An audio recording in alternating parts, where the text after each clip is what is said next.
All right, EntreArchitect community, it's 4 p.m. Eastern or thereabouts, which means it's time for the EntreArchitect Context and Clarity live conversation for Thursday, October 27th, 2022. Thanks for joining us today. As you get here, as always, say hi. Let us know that you're here and let us know where here is for you. Where are you joining this conversation from?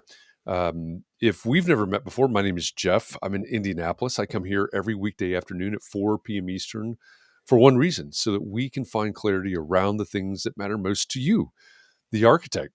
Doesn't matter if you're the employee of a firm or you own your own firm.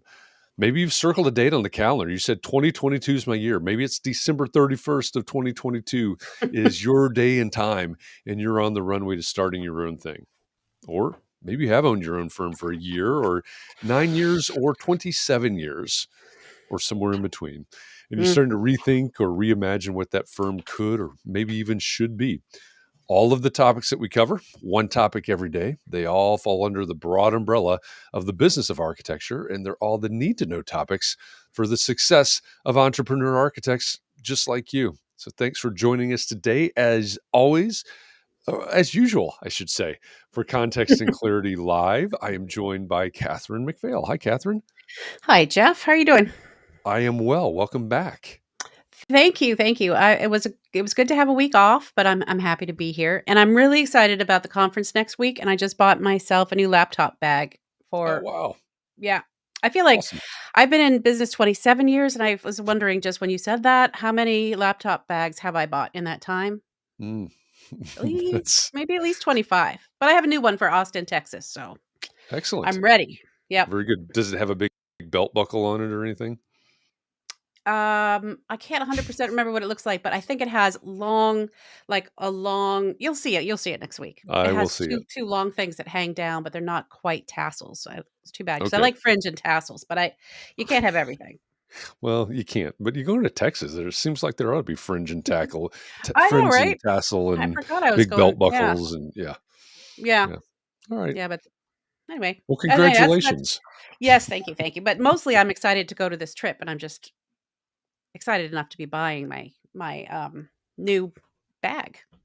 It's like a That is yearly great. thing. I made a Yeah. purchase yesterday as well, or late Was it last your night. Pelican or whatever it's supposed to be? It was indeed. Did you? I Oh, did indeed. boy.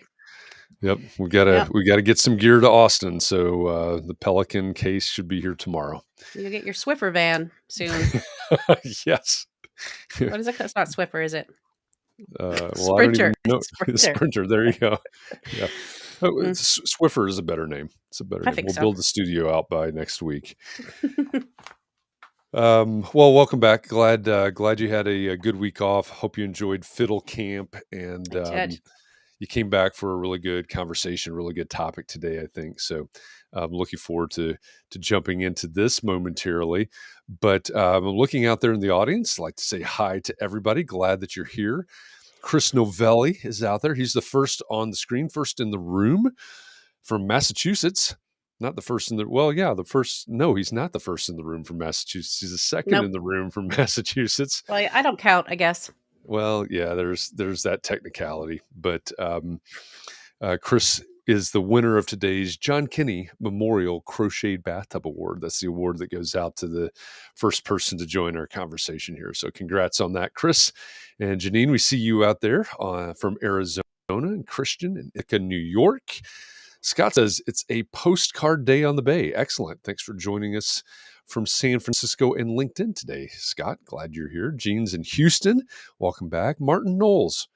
Hello. Welcome. Glad you're joining us from Vancouver, BC, Canada. All right. How much snow do you have in Vancouver already? Any? They don't have snow in Vancouver, Jeff. No? Too No, close my to the husband's coast? yeah, it's more like Yes. Seattle, I think. My husband's from Vancouver, Okay. and he used to think the snow was gonna melt here, and he wouldn't shovel it. I say, "It's not gonna melt." Um, and it didn't. I was right because I grew up here, and Yeah. in Vancouver, it seems to always melt. No shoveling needed. Yeah. A little more moderate there. Well, Martin, we're glad that you're joining us from Vancouver today. Kurt is joining us from Flint, Michigan, and he is leading the the Twitch fan club over there. Glad you're with us today, Kurt. And Jean says she's also excited for next week. Christian says he's got a lot of stuff to finish up before going to Austin. I feel that. I totally feel that. Um, I guess that is. I guess that's the thing about deadlines and looking forward to going places. Martin says no snow, lots of rain. He said they get snow maybe once or twice a year for a couple of days. All right, and Chris says that's the recipe for an icy driveway. It certainly Don't I is. know it? Yeah. It certainly is. We already had snow in Indianapolis this year. Believe it No or not, way. we did. You did? When? Yesterday? October 18th, we had snow, Wow. which was startling. So, Yeah, that is startling. Well, I was going to ask Chris if he's in his pool today because it's pretty warm. oh, nice. Hmm. Congratulations, Massachusetts. Happy fall to you. Congratulations. Yeah, I don't know if that's really what's in order. Maybe not. Hmm. Yoko's joining us from Alexandria. She's listening in for a bit while she works. Thanks for saying hi. Glad you're here. And anybody else that's out there, as this is being pushed out to all of the networks, we're glad to have you here. It's great to have you here. So even if you're just listening in or if you're multitasking, that's okay. At least say, hey, I'm here. I'm here for the conversation because we've got a great guest today. We have a great topic today, an important topic today. And I'm looking forward to jumping into this conversation. Yes, Scott says there was snow. Scott was actually here in Indianapolis. It snowed the day that he and I met for coffee. So, yeah, we have witnesses. Wow. That's All right. unbelievable. That's too early. It's very early. Yeah, I don't know what that means for this winter, but yeah, we'll see. Maybe that's the only snow we'll get this winter. Yeah, I'm sure that's what it means. That's your only snow. Yeah, pretty positive. I'm just going to throw the snowblower away. Yeah. So our guest today, well, I'm going to introduce our guest here really quickly, but our guest today has already gotten rid of their snow removal equipment. Mhm. There's some backstory to that. You have to listen to the EntreArchitect podcast to hear that conversation. But I think our guest is anti-snow, so Well, we'll find out here. They're back there in the green room. All of those green M&Ms that we left in the green room may be gone by now. If it were me, they'd be gone by now. So, yeah, she's been there long enough. yep, probably time to bring her out. So, let me make a little introduction here. Our guest today is a leader, certainly a project manager and an architect. She's a senior associate and leader of justice, equity, diversity, and inclusion initiatives at Co-Architects, and also one of our speakers for the upcoming EntreArchitect Community Annual Meeting. So, Antoinette Bunkley, welcome to Context and Clarity Live. Jeff and Katharine, thank you for having me. And yes, I'm very adverse to snow. Katharine, I first want to say, if you got a new laptop bag, can you pick me up one and come into Austin and just bring it with you? Because I certainly need one. I will do that. There's a slim, if you have to have it by, it has to be black and want tassels by Sunday. Can't get that. But I'll get you some other one. Great. Yeah, your deadline limits your options, I guess. Yeah. Exactly. Well, thank you again both for having me. I'm happy to be on this today. Yeah, well, it's great to have you here. All week, so the way that we do the way that we shape context and clarity, I guess, is that we we have our guest for Context and Clarity Live, which obviously is you, Antoinette, and for everybody out there, hey, it's Antoinette. She's our guest for today. And we take that theme, the theme that we're going to talk about with our guest, and we shape our entire week around that. So we have a week of conversations on the topic. And I have said a number of times that although Context and Clarity is not the justice, equity, diversity, and inclusion show, there are certainly those out there which are fantastic, and everybody should go check those out. This is a topic that we could cover as much as we could fit in, or as much as we wanted to, or some version of that. And not only would it be fine, but really wouldn't be enough, because I think that's the importance of what we're talking about here today. As I thought about the topic leading up to this week, I was thinking about, how do we talk about this?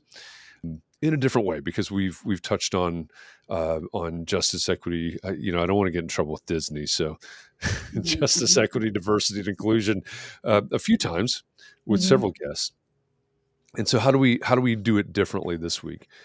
So my approach for this week was looking at how do we actually activate what we're talking about here. And this is partially inspired by your conversation with Mark R. LePage on the EntreArchitect podcast. So for those of you who haven't listened to that episode, I want to say 596, but that could be totally off. Right about a year ago, I think.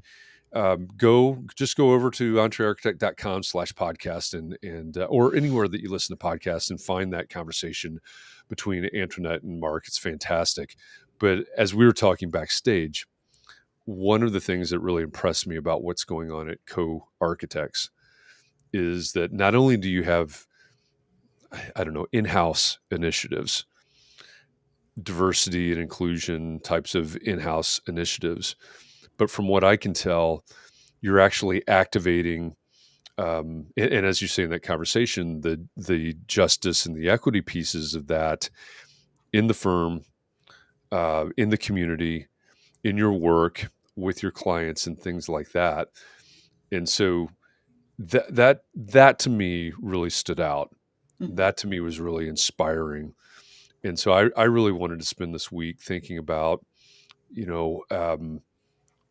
what are some things that I learned growing up, sayings, stereotypes that, and the reason I picked this one was I found myself in class a couple of weeks ago starting to say something. I'm trying to be more conscious about those types of things, starting to say something coming out of my mouth. My brain said, you know what? I don't even know where that came from or what it means, but I'm pretty sure that came from a pretty dark place, from a place that's hurtful to somebody, et cetera. Am I allowed to ask what it was? Probably not. I don't even remember what it was.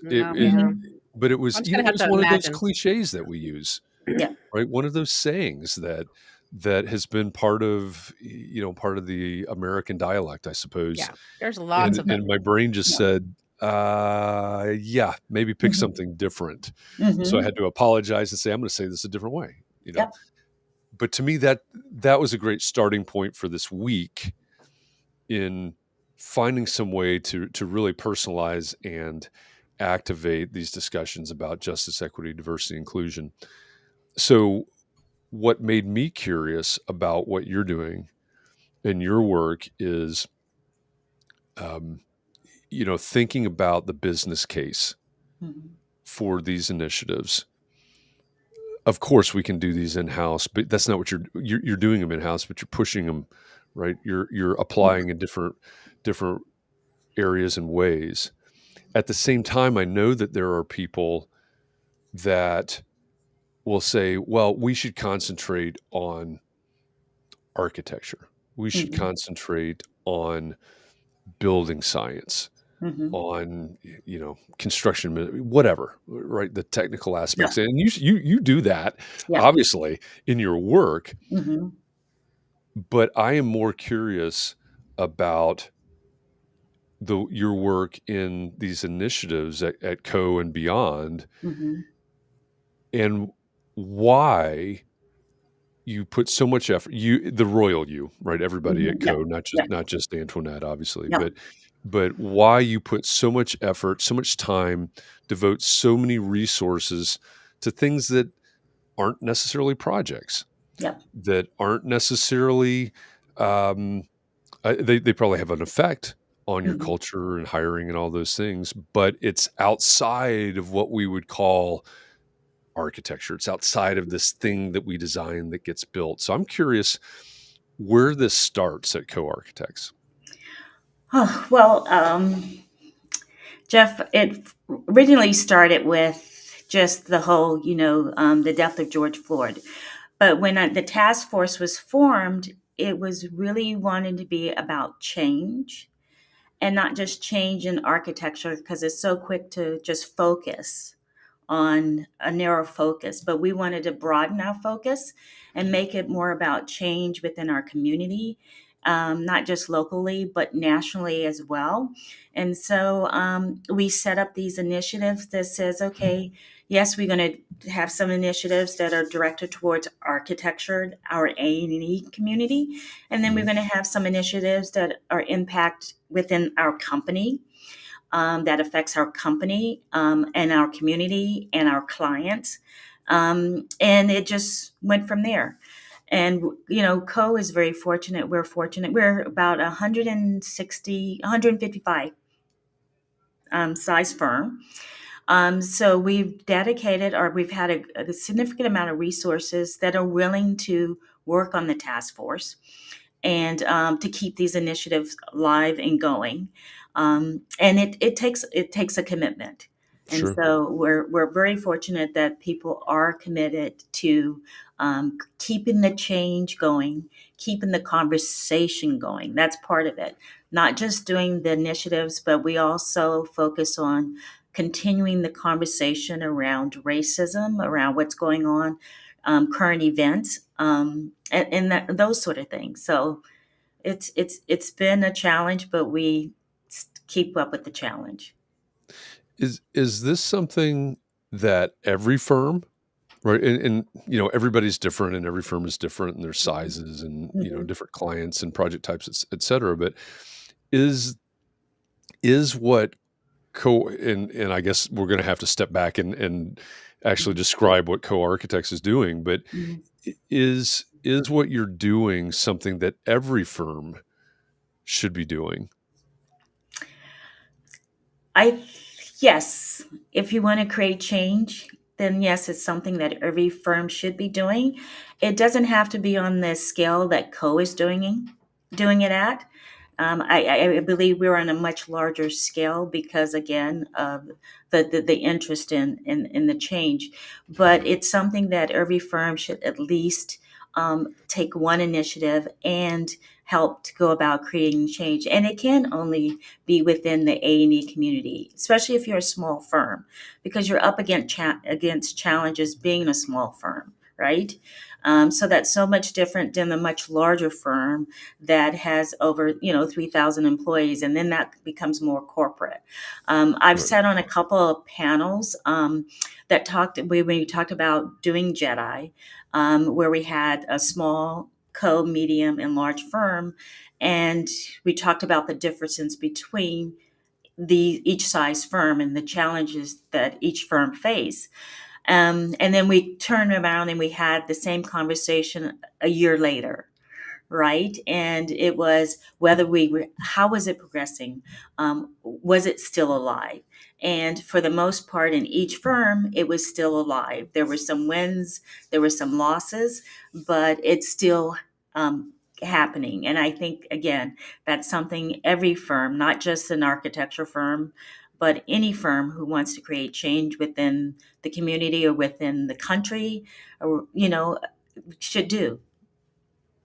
Well, So, sorry, go ahead. do you mind if I just ask Jeff? Because we were talking this morning about the subject, and we were wondering if there's just one of us in our company, how do we address this issue? Do we? I mean, we can't really do much to increase diversity in our own companies but we could hire minority owned businesses to do different things, and we could Mhm. go out into the community somehow. But what advice would you give us?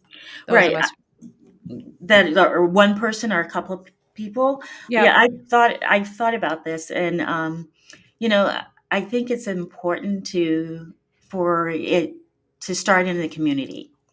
And in regard, it can be within the schools itself, especially with minority. If you want to make a change with Black and minority um, students, you have to start early.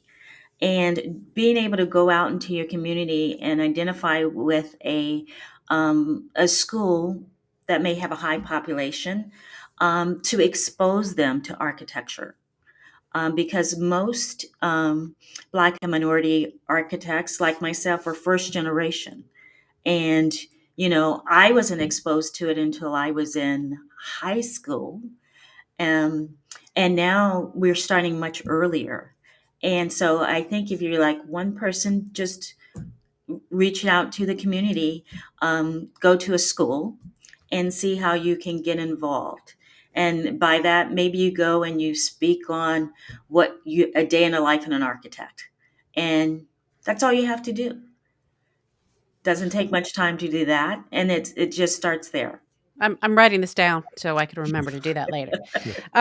So what are you thinking? Kindergarten, that young, or more like fourth grade? More like fourth grade or higher, maybe sixth grade, and start there. I know Southern California National Organization of Minority Architects, NOMA, have what we call a pipeline.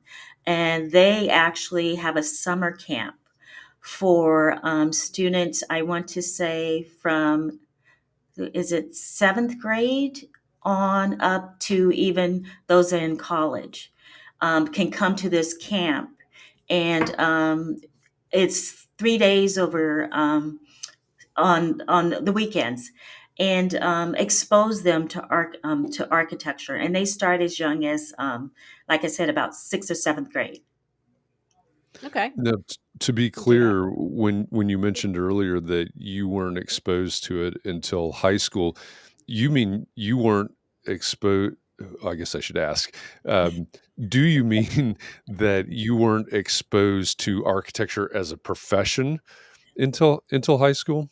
Yes. Well, what happened was what got me interested, and if you speak to other Black and minority architects, they say it's an experience that they had happen that got them interested. And for me, it was a trip. My family and I, siblings, my brothers, sisters, dad, aunts, uncle, we all went on this kind of road trip through the South, the Carolinas, Georgia, all the way down. We ended up in New Orleans for Mardi Gras, and we came back.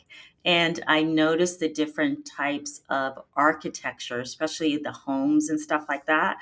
And that was really kind of fascinating to me, how different, just going from one state to another state, architecture was.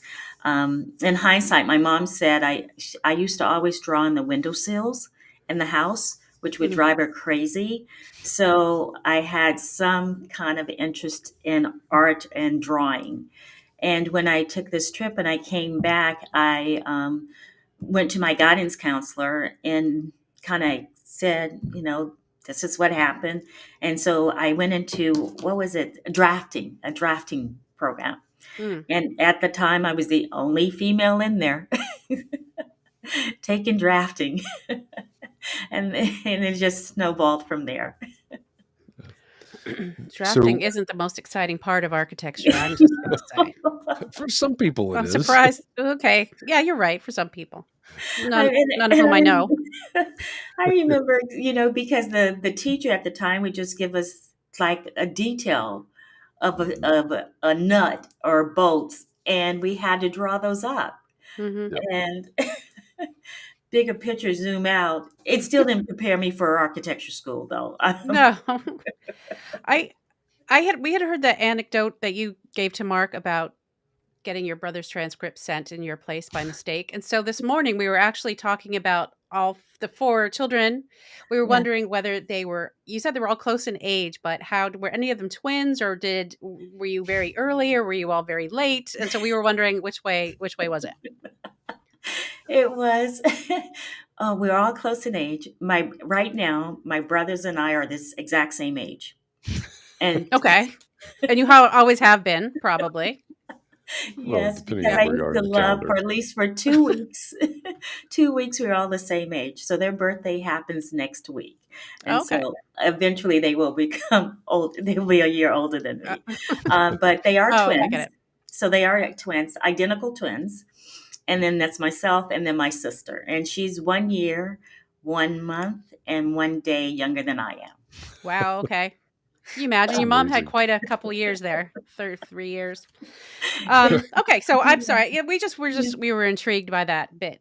Yeah, well, and as I explained to Mark, and then she got even more creative, and she named us all A's, right? So my brothers are Angelo and Antonio. I'm Antoinette and Angela.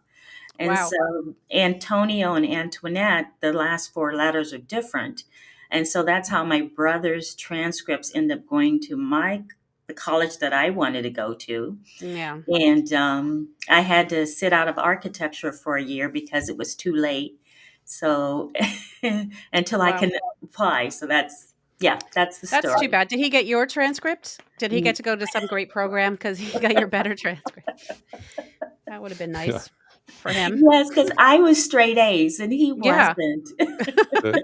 He probably, by default, tested out of classes that he had never passed, and you got held back, essentially. That's Yeah. I'll bet That's those are fun family reunions, honestly. Exactly. Yeah. wow. Okay. All right. Thanks for clearing that up. We were Yeah. wondering. Mhm. Um, I love the idea of engaging, it's, going, going down to fourth grade and, with Mhm. kids. Mhm. I for any again, we're blurring some lines here because some of this information we're sharing because we've listened to the interview Yeah. Yeah. between Antoinette and Mark on the Mhm. EntreArchitect podcast. So if you haven't heard that, please go listen. You can just hit pause on this if you're watching the replay, but go Mhm. listen to that interview and you'll get some more of the inside jokes and things that we're talking about now. Um, but in terms of engaging with the community as a sort of a small starting point Mhm. that anybody can do. I love that. Mhm. Now, I don't know if co-architects is the opposite end of the spectrum of that, but it's certainly Mhm. much further beyond that. So, what Mhm. could you give us, sort of in a nutshell? What are you doing at co-architects? That's a big question, I know. In terms of justice, equity, diversity, and Right. inclusion, What are the initiatives that you're focused on right now? we actually have 7 initiatives, and in each initiative has call to actions associated with those, and each initiative has 2 co-leaders. So in the event that one cannot make a meeting, the co-leader Got it. will Yeah. do it. And then it also has, each initiative has a subcommittee associated with it. We try and keep the task force under 20 people, but yet a lot of people want to get involved. And so the subcommittees are another way for other staff and interested people can get involved and not just participate in the task force itself. So we have a budget that we establish each year, meaning we go to leadership and ask for money. And for our initiative, based on the goals and objectives we want to accomplish. Right now, we're working on our budget for 2023. And that is based on what each initiative would like to do and accomplish. And then we'll roll that up and present it to management for approval.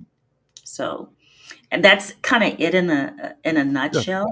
Yeah. Yeah. I think that's perfect. And so what I gather is that some of those initiatives are, going back to the way I framed it up earlier, is some of those initiatives are what I guess I would call maybe in-house initiatives.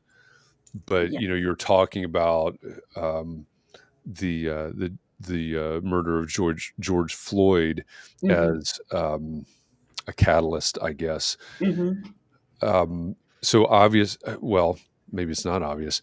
I'm guessing then that because of that some of these initiatives are absolutely out of house, right? They're focused on the community, as you said earlier. Yes. Yes. Um, how do you determine what you do beyond the walls of the firm, and then how do you justify that from a Well, business standpoint, I guess? well, yes. Well, we justify it to management by again making the world a better place, not just the architectural world, but the world in general, a better place. And the one thing that is very important is leadership support. So we have very strong support from leadership. We haven't had any challenges in terms of wanting to go out into the community and do things for the good of the community. So I think that's the key, that leadership supports our reaching out above and beyond. Our budget is pretty realistic. We're not asking for millions and millions of dollars, but it is supported.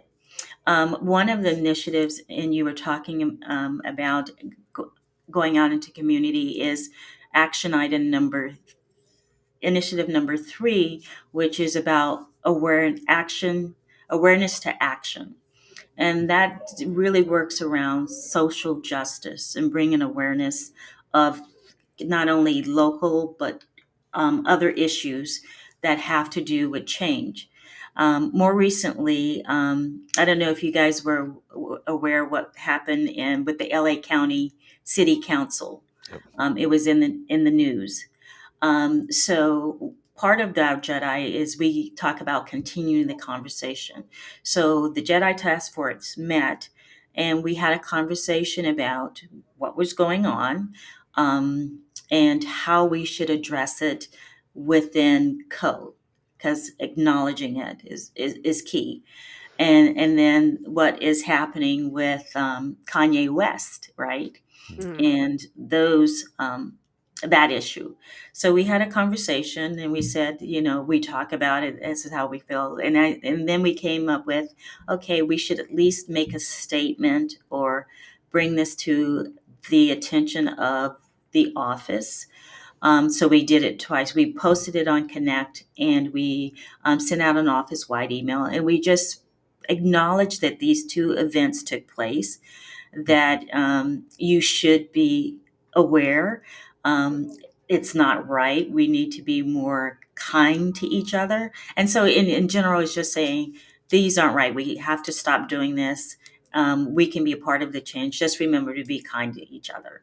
So that's one of the ways that we look at how we handle social awareness. In the past, it had to do with, especially during the George Floyd, safe ways to protest, if that's the case. Is that something you want to do? So it's just kind of how we continue the conversation about racism, because it's a difficult conversation to have and to continue. So, and yeah. In your experience, and I know you're very active, obviously, in speaking and sitting on panels, and just you're immersed in this, and identified as an expert in the justice, equity, diversity, inclusion initiatives, especially in the AEC world. In your experience, is the level of effort and the level of resource allocation, I guess, and the all of everything that Co is doing, is that sort of, are you sort of cream of the crop? Are you at the top? Is this a growing trend in firms that obviously they may not be able to do what you're doing, but is it a growing trend that you see firms that are doing more and more, or is this a fire that we need to really light and stoke and get more firms doing more, or maybe both? Yeah, and I've seen, especially last year or so, because I've not just in this industry, but other industries have reached out to me as well, that this is something that firms are wanting to do, and wanting to continue to do. Sometimes I put it this analogy: you go back to sleep after an event like that happens. For me, as I explained it to others, this time it woke me up, it got me out of bed, and I want to make sure I stay out of bed. Um, and so I keep that passion going for on a personal level. It's a huge time commitment. We're in architecture. We are all very, very busy. Right. Not enough resources. But again, I don't want this see this to go back to sleep until the next incident happens. And I think other firms are looking at it the same way, and giving their employees opportunities, educating them, and giving them a safe space for them to talk about racism and justice, equity, diversity, and inclusion. So along those lines, Yoko wanted to know if a task force will be needed forever. If you think, I mean, forever is a long time, and for our lifetimes, let's say, or can a task force within a company be phased out at some point?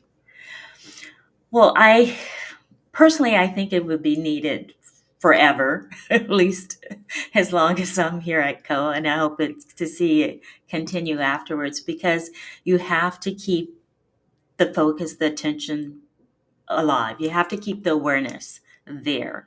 I think that's the only way we're going to continue to create change and acceptance of the differences in our country and in our world. If you keep it alive, if the task force goes away, then your initiatives, your focus goes away, as well as what you're doing in terms of those each initiative. So that's true. Yeah. What do you say to firms, and I know they're out there, what do you say to people that that look at architecture, for whatever reason, look at the profession, and say, we the social justice, these things are outside of the purview of the profession. These things are outside of what we're focused on. We should focus on building science, on, detailing, et cetera, et cetera. What do you say to that? What do we even call that? That point of view. That's what I'll call it. There you go. Yeah. Oh, that's a good question. Because there's firms out there that do say that now, right? And will continue to say that. And there are a lot of people who say that as well. So if you think about it, like, what kind of person says that? Yeah. That's what I think about. There are people, you're not going to change everybody, and you're not going to change every firm. Hoping that firms that hear this, that have not had this awareness, will be aware. All you have to do is change one person, right? Or change one firm. And that's all it kind of takes. So to those, I would just say you have to look within yourself, right? You're either part of the problem, you're part of the solution to the problem. Right. There you go. And those of us not taking it, this is what's been weighing on me a lot ever since George Floyd was murdered, is that I have been wanting to take action, and then have been taking the action I think I can, but I feel like I'm not doing enough. And then I know that people who aren't doing anything are really not doing anything. And so I'm not part of the solution yet. Sometimes I feel like, so yeah. Yeah. And sometimes the solution doesn't have to be social, just social change, right? Part of the solution can be changing a Black or minority's life, in terms of, like I said, exposing them to architecture when they haven't been, or going out into community and working with them, not just to expose them to architecture, but to expose them to anything outside of their community, is being a part of doing something. Okay. Yeah, I like bringing it back to that. To me, it's sort of building it back to foundational things that we do this book club. So every month we read a book, which, by the way, everybody, tomorrow is book club discussion day. Profit First is the book for October. So we'll discuss that tomorrow on Context and Clarity. But back in January, I think it was, we read Atomic Habits. And the whole concept behind Atomic Habits is to break these things down to the atomic level. So it's, call it baby steps, or whatever version you want, but it's breaking it down into these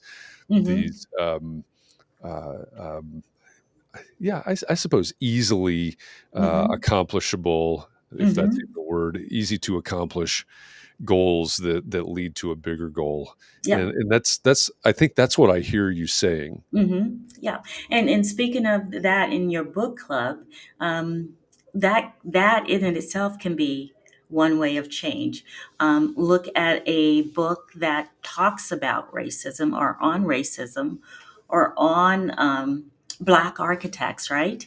How many Black architects? I mean, do you know who Paul Revere Williams is? No, but I'm very bad with names. I might have read about him. Yeah. Yeah. So, but taking 1 month, or I don't know how often you do your book club, Once a but month. take Yep. once a month and maybe 1 month, just focus on something that has to do with a Black or minority That's a issue. good idea. That's a good idea. And we're announcing the new book tomorrow, Jeff. So maybe we can get some recommendations from you, Antoinette, So, about what a good one. do you recommend? Oh, okay. I have to get back to you on that one. Yeah, sorry to put you on the Okay. spot there. Yeah. You know, Just pull out your list. actually, I would suggest Paul R. Williams. Um, Anything a book about him and his life. He has a very interesting life. He was a very well known, unknown Black architect that did over 3,000 buildings in the LA area in a time when it was unbelievable racism. And yet he was a very successful architect. So maybe something along those lines would be great. That sounds good. He was, if I'm not mistaken, he was celebrated with the gold medal by the AIA, maybe two. I'm thinking because I remember being at AI National and they, it was posthumous, wasn't it? Yes, Um, absolutely. yeah. Yeah. So it must have been right before the pandemic. So maybe 3 years ago or something Yeah. like that. Yeah. And now in LA, they Fascinating do story. have Paul R. Williams Day. Well, Oh, they, okay. great. yeah. So, it's, but to be honest with you, I hadn't heard of him until I came to Co. Well, Co actually, Co yeah. actually worked on two of his buildings at UCLA. Wow. Yeah. Yeah, Yeah. I would or not have one known. actually. I think I had heard his name, but I would not have known much other than Mhm. sitting in the audience, that day where they awarded I think I have that right. I think it was the gold medal. Mhm. But yeah, that's a great point. Mhm. Yoko's follow up to her Mhm. question about shouldn't the awareness become part of the company culture? Isn't that the goal? I wonder how would you define the culture of co-architects? Very diverse. And I was going to say, before even George Floyd happened, Co has been focused on diversity um, for years. I mean, we are. Let me get the percentages right. Right now, we're 55% women in the firm. Oh, How many firms can say that? We're about 54% minority. Is coming from like 28 different countries, speaking over 18 different languages. So we are an extremely diverse firm. How diversity and equity started was because although we were very diverse, there were few Blacks. And so it was me and another coworker that wanted to make that particular change. But Co in itself has always been a diverse culture company because different cultures add so much to the company. So not only do we just not focus, we focus on celebrating and acknowledging all cultures, not just Black and minority, because we're such a diverse company. So it's already part of our culture, to be honest with you. But not many firms can say that. right. Yeah. Right.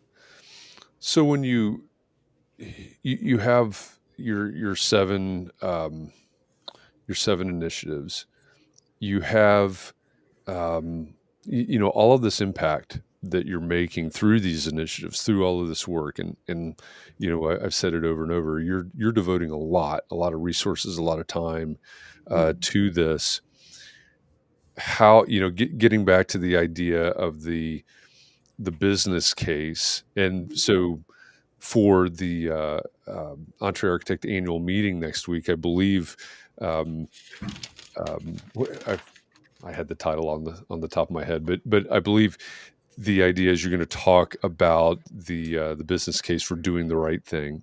Correct. How have you seen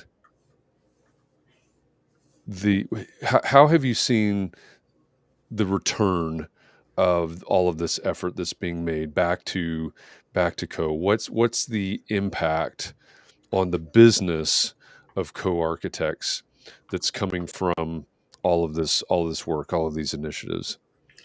Well, a couple of them are, I'll give you one. I can give you several examples, but I'll give you one from one particular initiative where part of that is we wanted to work with HBCUs, and they're mostly located on the East Coast. And so before the pandemic, we decided we were going to pick several HBCUs that we were going to introduce code to and introduce those universities to code. One of them was Hampton University, and then there was Howard.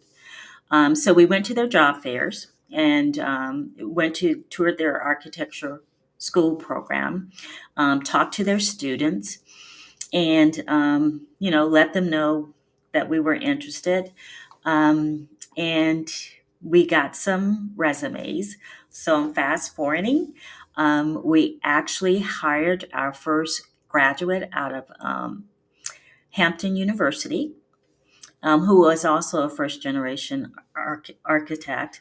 And she started out on the East Coast.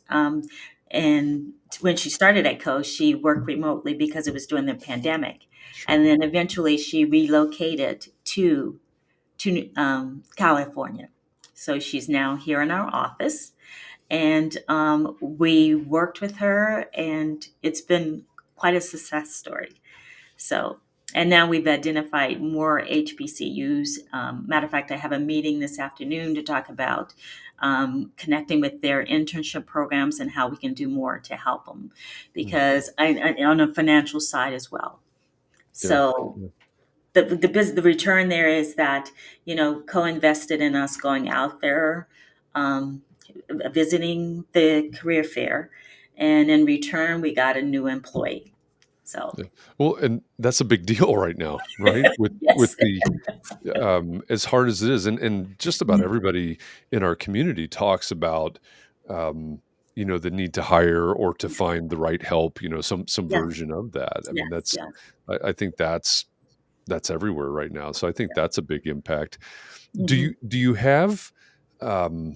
you have metrics set up where you're looking at it and saying, okay, we're going to do this, this is how we're going to judge the success of that? Yes, we do. We do have metrics that we set up. Another one of our initiative has to do with the Southern Cal Number Diversity, Equity, and Inclusion Challenge, and that's where they use metrics to judge the success of the challenge. And so we just recently completed that. I don't have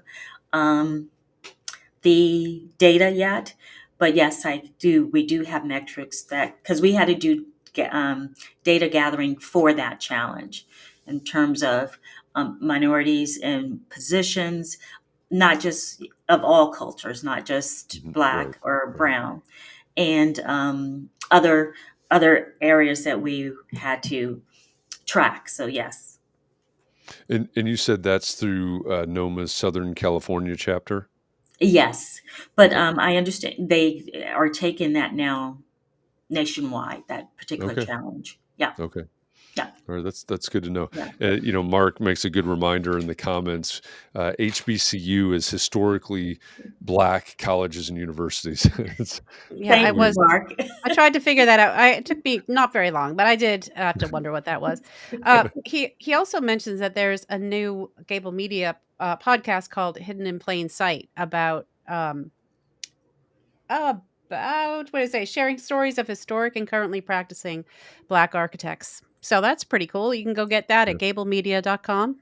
There you go. I did not know about that somehow. Thank you, Mark. And yeah, absolutely. And it probably anywhere that you consume podcasts, Yes, should that's where you can find it. should be available there. Absolutely. Interesting. So actually, 1 week from today, about this time, we'll be close to wrapping up the annual meeting. Believe it or not, I mean, this is flying by. So,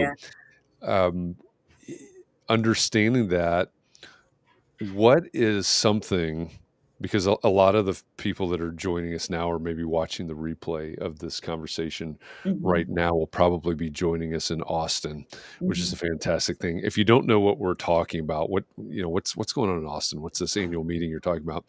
It's the EntreArchitect Community Annual Meeting. It's a conference, first ever live conference for small firm entrepreneur architects. Down in the bottom left-hand corner of your screen right now is the URL where you can go to find out about Antoinette, about her talk, all the other speakers, the sponsors, the venue, the schedule, all those things, smallfirmconference.com. So you still got a little bit of time to register and join us in Austin, Texas. For that. It starts November 1st, runs through November 3rd, which is a week from today. So what I love asking everybody that I've been talking to that's going to be presenting is, what is something that anybody in our audience, someone that's planning to go to the conference next week, what's something they can do to prepare, to be intentional about getting as much as they can out of your talk, what you're going to talk about, the ideas that you're going to present to us? Well,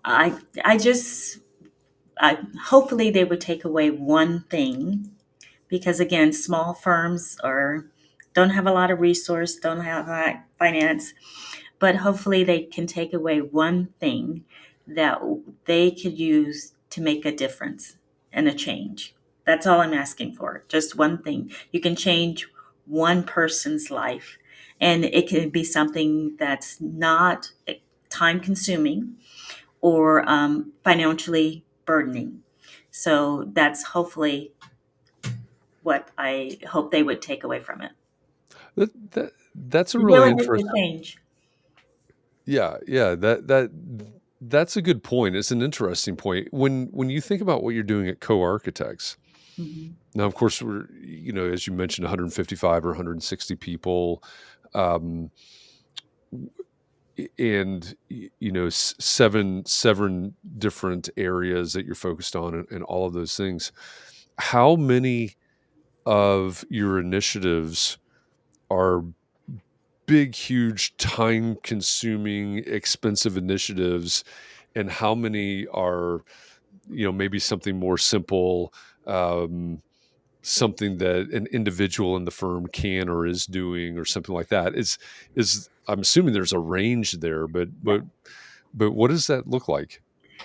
Well, if I tell you that, Jeff, then you won't come to my All talk right, fair enough. next week. Yeah, we don't want to give away too much.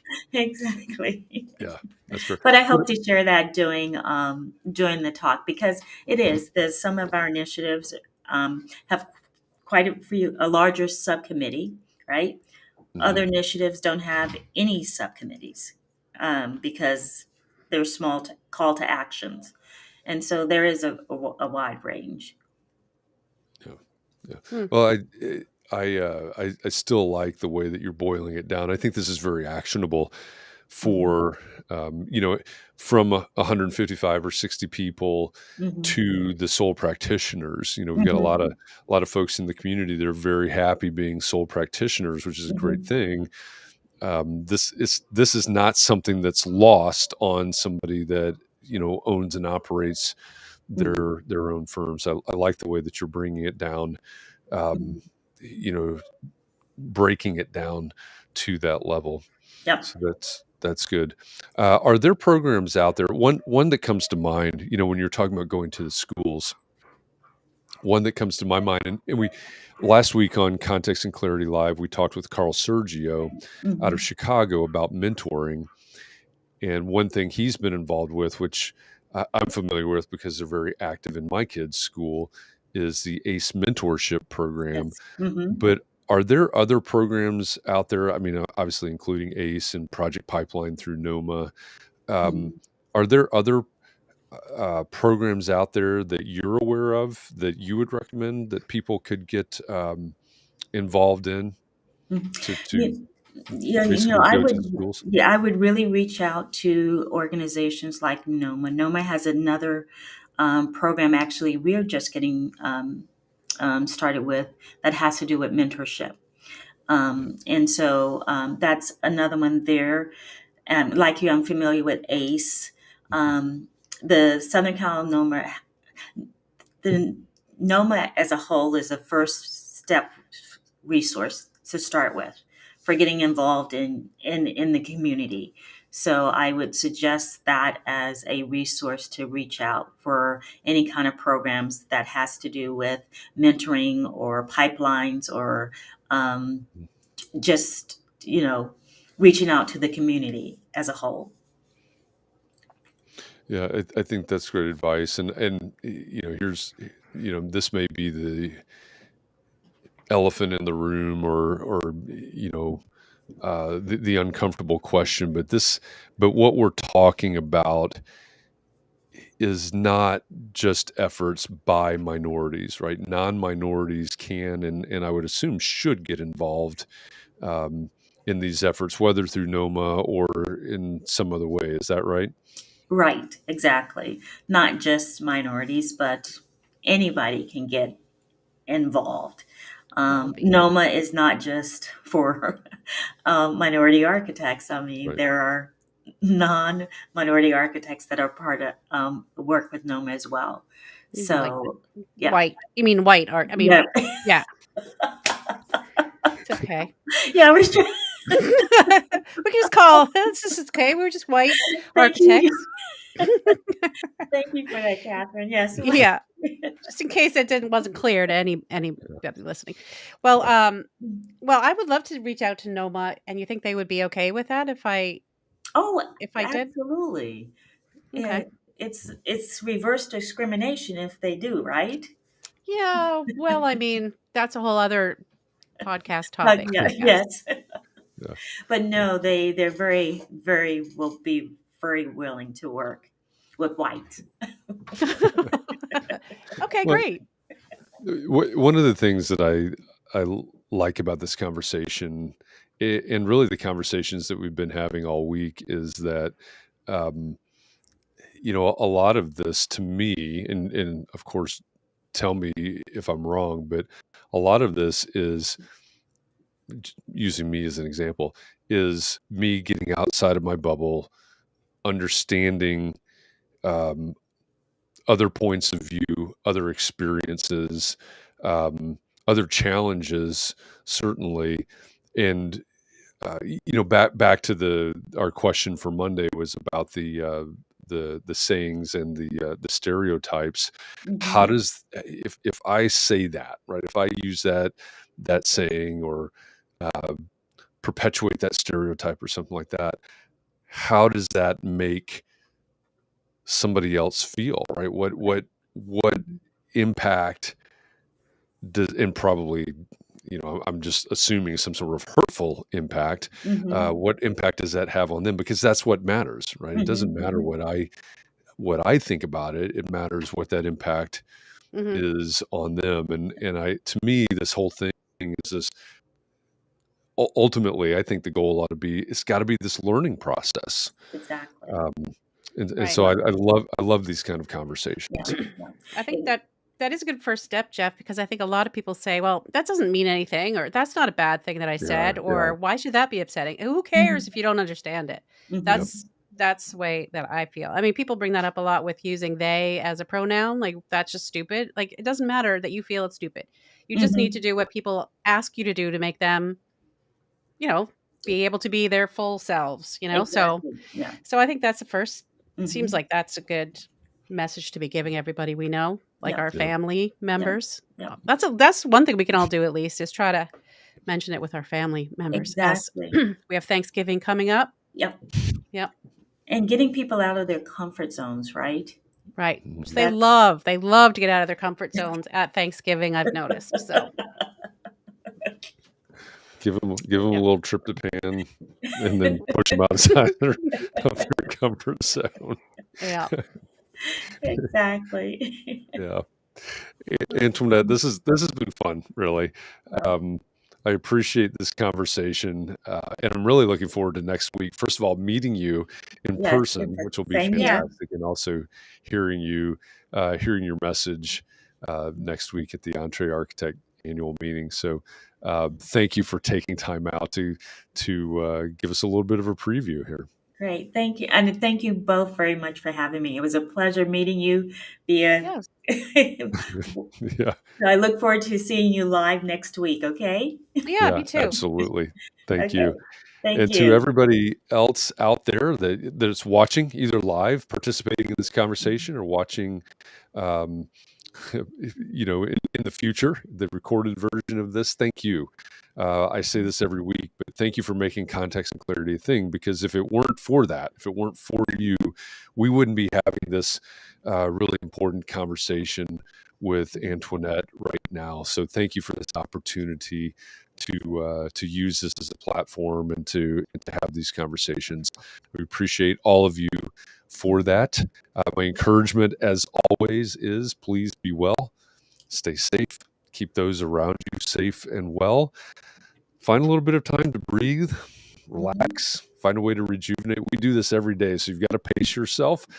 Thanks for going along this journey with us. It's a long one, it's a fun one, but it's taxing. So take care of yourself, and we will see you for our book club conversation tomorrow.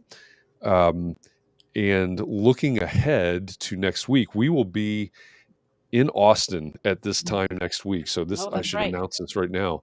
Wednesday and Thursday of next week, Context and Clarity Live will take place 1 hour later than usual, because we'll be on Central Time. Wednesday, we'll have our Context and Clarity conversation, as we usually do. And then Thursday, Ryan Frederick will be our Context and Clarity Live guest. We'll talk about the power of place, and that'll be live from Austin.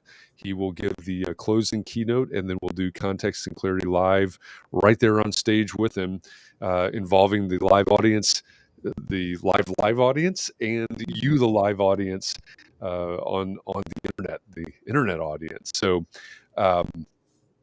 that'll be a little bit of a change next week, but it will be, I think it'll be good. And Chris says no Clubhouse next week, right? That's a great question. Yeah, that is a good question. We'll figure that out. Be 8 a.m. That would be 8 a.m. in Austin. That would be even easier, but we are having breakfast, I think, in the morning. Yeah. So maybe we'll just open the mic right there at the breakfast table. We'll figure it out. We'll make an announcement about that. All right. So the whole Clubhouse gang may just be there in person. So we'll figure that out and let you know.